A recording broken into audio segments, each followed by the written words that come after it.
So, welcome back. If I might say this, because I wasn't here for the for the first part of the round tables. I like to greet you, dear ladies and gentlemen and colleagues, members of the Museo Arqueológico Nacional de Madrid, and dear guests.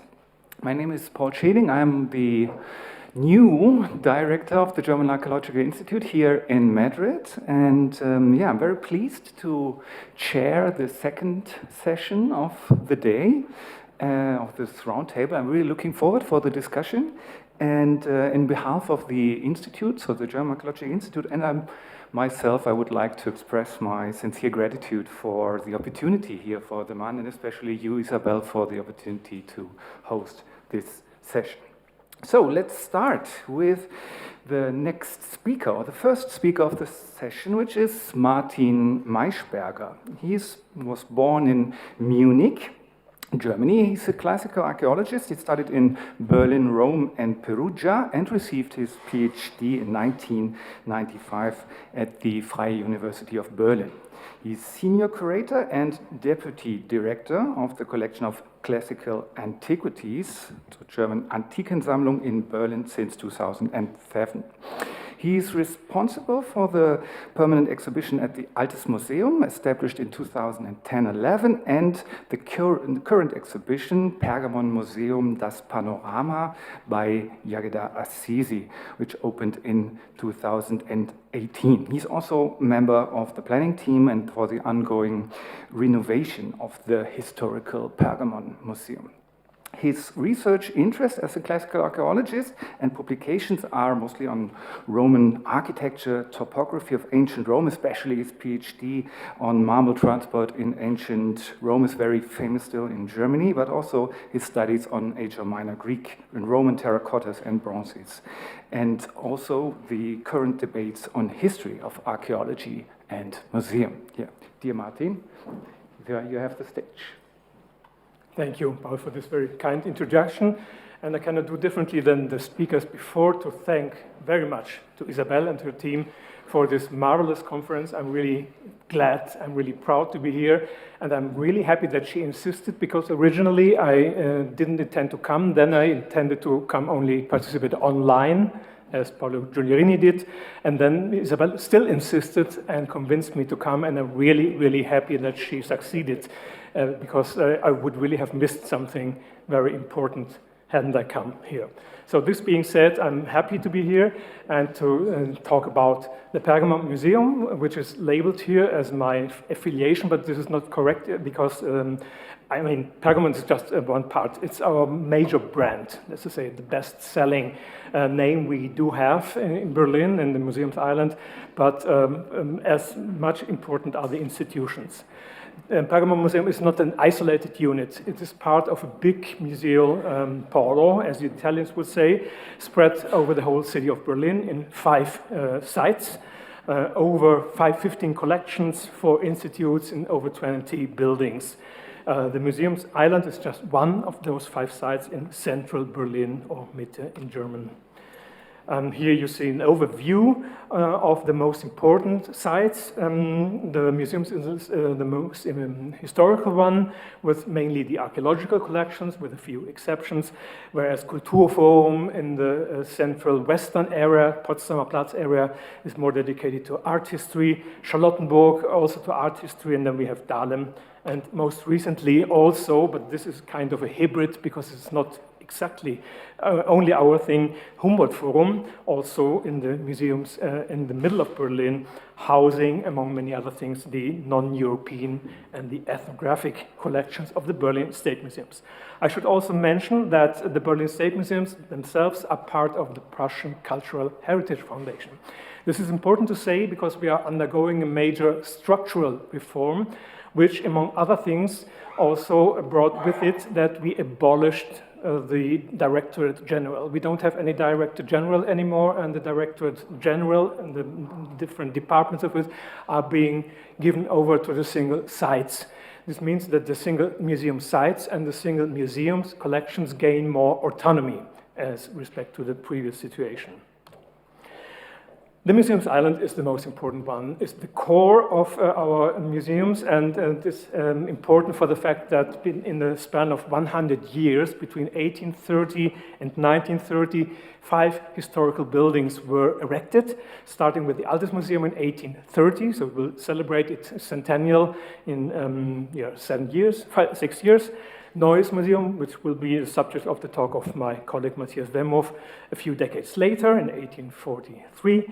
Then the Bode Museum, the Alte Nationalgalerie, which followed in the 1870s, the only completely non-archaeological museum on the Museums Island. Then what is nowadays the Bode Museum was opened as Kaiser Friedrich Museum in 1904. And finally, our Pergamonmuseum in 1930. The whole complex of the Museum Island was included in the UNESCO World Heritage List in 1999. The same year marks also another very important moment in the history of our museums, because not only the 5 historical museums and their holdings were listed in the UNESCO List of World Heritage, but also for the fact that in the very same year, the so-called Master Plan Museumsinsel was amended, which set up the cornerstones how the future Museums Island would look like, both in terms of architecture of the buildings, as well as how the collections would be housed in the single buildings. The process was originally meant to take place in a very short span of time of only 10 years. It proved out that this was a very naive idea, and that the process is much, much longer. Only to mention a few, starting from the year 1999 with the UNESCO World Heritage and amendation of the Master Plan Museumsinsel, some of these historical buildings have already been restored, starting with the Old National Gallery, followed by the Bode Museum, then the Neues Museum, and then things started with the Pergamonmuseum already in 2010-11 with the clearing of it for preparation for the building activities. I won't mention that very briefly our archaeological center, Archäologisches Zentrum, which appears here at top right, which is our main facility building for conservation labs, for storerooms, for the central library, central archives, and so on. It's a very useful and a very powerful new institution among our historical buildings, which was opened in 2012. Then the real renovation of the Pergamonmuseum started in 2013 and was followed in the next year, 2014, by the closing of the central hall, the name-giving monument, the Altar of Pergamon. From this moment, when we knew that the Pergamonmuseum would undergo a process of year-long renovation, we had the idea of installing an interimistic, a provisional site showing best of Pergamon. And the idea was to open it as soon as the Pergamonmuseum would be closed. Unfortunately, this did not happen immediately, so we suffered a delay of a couple of years, and only in 2018, you see it here, we could open Pergamonmuseum das Panorama. Then also 2019 was important because a new central entrance building, James Simon Gallery, was opened together with Haus Bastian Center for Education. Then the aforementioned Humboldt Forum was opened in 2 steps, 2021 and 22. And then we had a really crucial moment in last year, in 2023, when the Pergamonmuseum was completely closed. So we'll explain it more in detail later. The original idea was to keep always at least a part of it open. For technical and organizational reasons, this was not possible, and we had to close it completely last year, and this will last until 27. This is the next milestone, as given here. The first part, which is closed since 2013, will reopen in 2027. In fact, this is sometimes submitted by press releases or by the communication by our press. And to look into the future, there are many question marks. We hope that we will be able to reopen the second part of Pergamonmuseum in 2037. And we don't know at all when the Altes Museum will start with this refurbishment, and not to say when it will be completed. And also the so-called archaeological promenade, which I will mention later.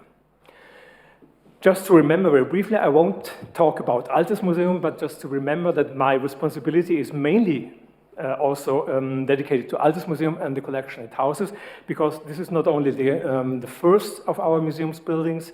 And the most classical one, built by Carl Friedrich Schinkel and opened in 1830, but since 2 decades now, the home of the Antikensammlung. So all of most of our Greek vases, of our Greek bronzes and terracottas, and most of our Greek and Roman statues can be found in the Altes Museum. And this is still open, as the other museums beside the Pergamon are still. So let's turn to the Pergamonmuseum proper. And you see here the, let's say, abstract map of the museum's island seen from above, and the position of Pergamonmuseum between the top of the island, this is the Buddha Museum, and the southern buildings, Neues Museum and Altes Museum. The Pergamonmuseum is, of course, known for its architectural reconstructions in the scale 1:1. Most known of all, certainly among 2 other ones, is the processional way and the Ishtar Gate from Babylon, and of course the altar of Pergamon, which gave the name to the whole building. But this is, let's go a few steps behind, a little bit of history of the building. It is little known that this building has a predecessor, a first Pergamonmuseum which opened in 1901 and had only a very short span of life of 7 years until it was demolished in 1908 and 1909 because it was considered to be much too small, because the foundations were a bit weak, and because it was considered to be old-fashioned already after a few years of life. Differently than the later Pergamonmuseum, which I will center on, it had a complete reconstruction of the Pergamon altar, not only the front, but also the back side of it. And in the middle of this reconstructed complete Pergamon altar, there was a courtyard with a sky light of glass, which had monuments from Pergamon and other sites, Magnesia, Meandrum, and Priene. So it was a museum, very small, and dedicated exclusively to 3 excavation sites of classical antiquity, late Greek cities in Pergamon, Priene, and Magnesia. Here you can see a comparison between the old Pergamonmuseum and in red the later one. So you can see that the old Pergamonmuseum was much smaller. It had a different orientation. This was the entrance facing to the north, to the east, sorry, whereas the new one would face to the west towards university. The plans were realized by architect Alfred Wessel, one of the most influential neoclassical architects in Germany and in Prussia and in Berlin of its time. His first sketches of the future museum date back from 1907. Unfortunately, he died only 2 years later, in 1909, so that the museum could be realized only by his friend, fellow architect Ludwig Hoffmann. From the very beginning, it was conceived as a 4-wing building, as you see it here on the plan. But for reasons of money, of lack of money, only 3 wings, a U-shaped building was opened after 20 years of building. So it started in 1910, and it was completed only 20 years later in 1930. There was the First World War between, the Revolution, economic crisis of the 1920s, and so on. So these were many, many reasons that the building suffered such a delay, and that it was opened incomplete. From the very beginning, unlike the first Pergamonmuseum, it housed not only classical antiquity, but also ancient Near Eastern department. This is the southern wing here. And a department called the Deutsches Museum for North Alpine Renaissance and Baroque art, which had a very short life only. And here in the central eastern wing, 3 big halls of classical architecture, including Pergamon altar. I will not mention the whole history, but the crucial moment was, of course, Second World War. The mobile artworks were safely evacuated before, already at the beginning of the war, but of course the big architectural reconstructions could not be. So monuments like the Market Gate of Miletus, which you see here to the right, or the modern reconstruction of the Pergamon altar front, here to the left top, were heavily damaged, and were reconstructed very soon after the war under the auspices of the German Democratic Republic in the eastern part of Berlin of Germany, of course, with the more weak economic means that they had at their disposition. Then after the German reunification, after the master plan, there was an architectural competition. And in the course of this competition, a Cologne-based architect, Oswald Matthias Ungers, won the competition and proposed this scheme for the renovation and extension of the Pergamonmuseum. The main idea was to preserve the historical three wings, to add a new fourth wing, as already Alfred Messel had envisaged it, but never had been built, to replace a GDR entrance pavilion by a bigger one here, yes, and have new accesses from various parts. Main access still here from the west, but also others from here and from here. I will explain this later. This is a night view showing also that this fourth wing will be standing on pillars. So people will walk here through, and the main courtyard, unlike your courtyards here in the MAN, will remain open to the sky according to this project. The main advantage of this extension, which by its way goes back to the original idea of Alfred Messel, is that in the future, on the main floor, first floor of the museum, you won't have dead ends as it used to be for many decades, but you will have the possibility of a complete circuit. Circuit starting more or less at this point with the Ancient Near Eastern department, then going to the Classical department, then the new Museum of Islamic Art, which moves from the second floor of the south wing to take place here in the two floors of the north wing, and here in the new fourth wing we will have Egyptian architecture, never present before in the Pergamonmuseum. To make it more in detail, the Museum of Ancient Near East will stay where it stayed ever since, in the south floor, but it will have two floors in the south wing, on two floors, as opposed to the situation since 1930. Main monuments being, of course, the Processional Way of Babylon, which will not change basically its aspects. Same is true for the Ishtar Gate, which is, of course, a unity.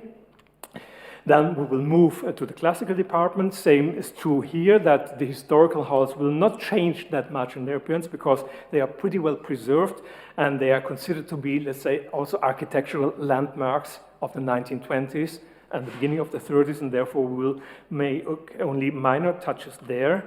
Same is true for the central hall of the Pergamon altar and of the northeastern hall of the Hellenistic architecture. Then we will have the completely renewed Museum of Islamic Art. I used to say that they reinvent themselves. This museum will be totally different from everything what has been showed previously in the south wing on the second floor. First for the doubling of the space for two floors, but then also for many, many other issues. They are the most advanced of all of us, of our three partners in the museum.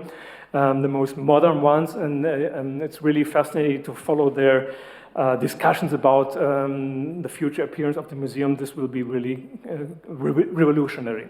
The main monument being the early Islamic facade from the Caliph Palace of Mushatta near Amman in Jordan. This was considered to be a present by Sultan Abdülhamid to German Emperor William II, which will be extended because the place here in the northern wing will be bigger than the one they had in the second floor of the south wing.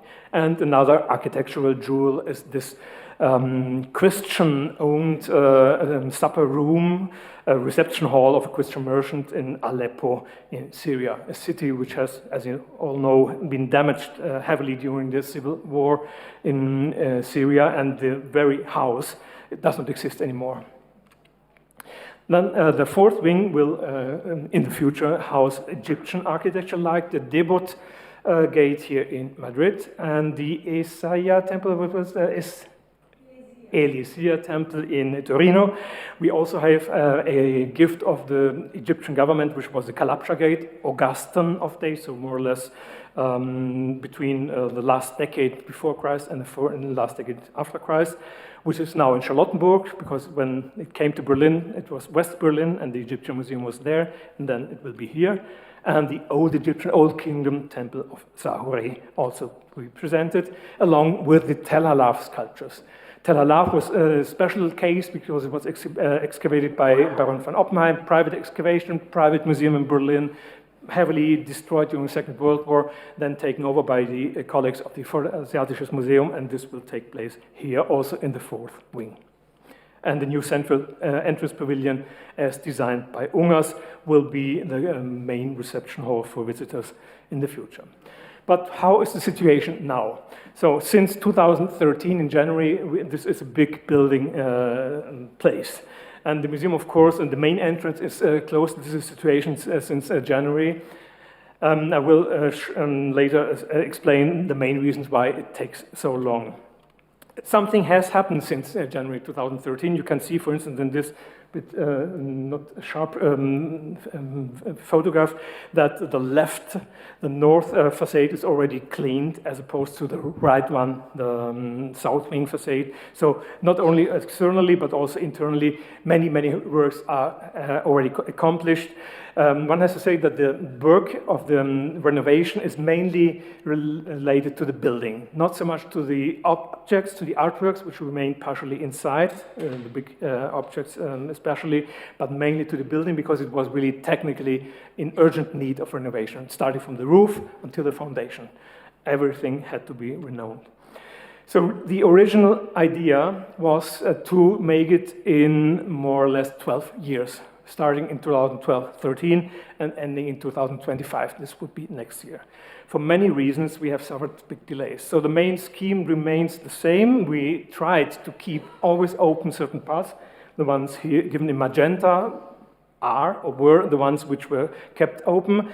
But at a certain point, it also turned out very naive that we could close one part in one evening and reopen the other one the next evening. So it was clear at least 2 or 3 years of a period would be completely closed. So we are now in the phase approaching this one, that we will reopen North Wing and parts of the East Wing in 2027. Which were the reasons, or which are the reasons for such a long time? So the one reason is, of course, the sheer dimensions of the building. This is the biggest building on the museum's island. The other fact is that this is a building where the foundations are particularly problematic, because we have a, let's say, ice age, weak, marshland-like foundation there, which already, when it was constructed in the 1920s, they had to make huge foundations, and parts of them are not valid anymore and must be reinforced. This is the second reason. The third, not least reason, is that we are dealing with the artworks only partially evacuated. So the main architectural monuments like Pergamon Altar, Market Gate of Miletus, Ishtar Gate cannot be dismantled. They have to stay in, and all building activities have to take account that we have the artworks around. And we cannot do rough works without risking to damage them. Then, of course, there was the pandemic, and following the pandemic, the fact that in Germany we really have the problem to find skilled workforce. This is also a heavy problem, that very often we don't find the right architectural or handworker companies to fill gaps which can now. It is clear that with the elongated building process, also the costs increase. We know now that it will cost at least 1 billion euros. So I'm really jealous to hear that other museums were done with a much smaller budget. This might also increase to 1.5 billion when it could suffer further delay. I name these numbers with all caution, because they are still not definitive. What happened? I already mentioned that the building itself is the main reason for touching it, not the artworks. For instance, the Pergamon Altar, the friezes, the 2 big friezes, the Gigantomachy and Telephos frieze, have already been restored in the 1990s and in the early 2000s. So the friezes are already restored. But what has not been done, for instance, is the cleaning of the reconstructed Western Front. So we took the advantage of this scaffolding to also do some minor repairs to the Western front of the building in the time which was given to us. Here you can see the hall of the Hellenistic architecture as it looked at the beginning of the works, to the left top, and how it looks like now and at this moment, so nearly close to be reopened. We did touch some architectural or sculptural monuments with conservation measurements. For instance, this Artemis Leucophorene altar from Magnesia ad Meandrum, which was restored in an external storeroom. I didn't mention it. We had to evacuate many of the artworks to external storerooms. Some of them are provisional, others will be permanent. So we do have storerooms on the Museumsinsel or close by, but also in the periphery of Berlin. Other measurements which will be taken, or which are being taken, is the improvement of the access-free. I shouldn't say access-free, barrier-free access, because this will not be the case to 100% in such a historical building. But we will try to improve the barrier-free status of the building, for instance, by adding such structures, housing also some elevators to enable people which are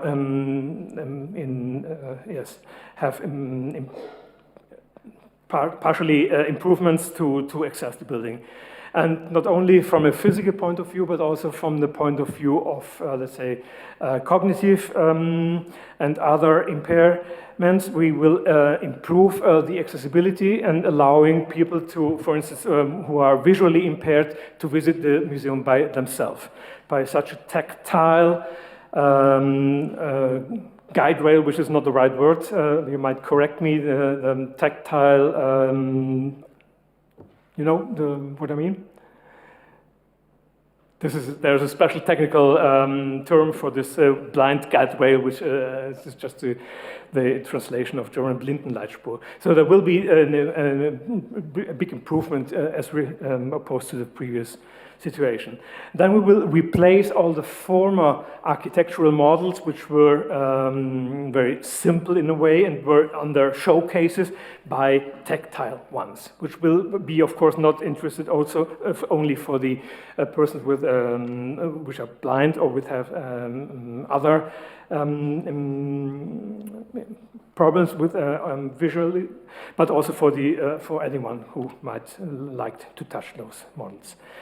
Under the Pergamon altar itself, there is a exhibition space which will be dedicated also to some part of this Pergamon frieze, tactile modals of some of the slabs which can be seen outside and which can be touched immediately. So reproductions of those, of course.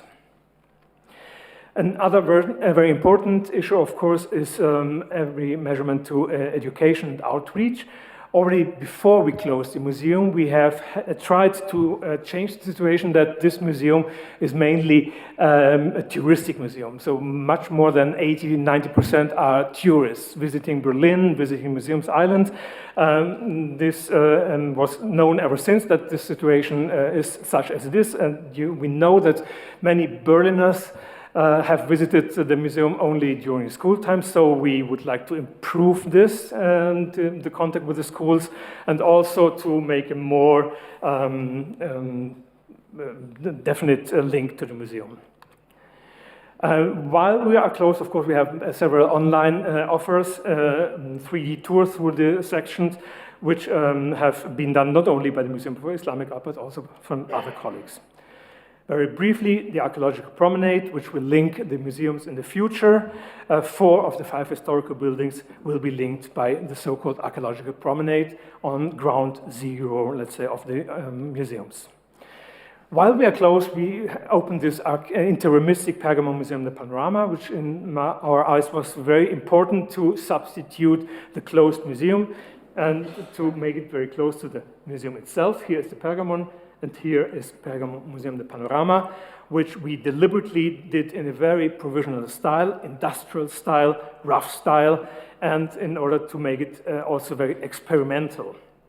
We included 80 original artworks from Pergamon, including the Telephos frieze, and combining it with several items of traditional and non-traditional means of information, for instance, about the history of the excavation of Pergamon, different lighting in order to show that those statues, for instance, they stood outside, and that according to different lighting systems, they would change their appearance.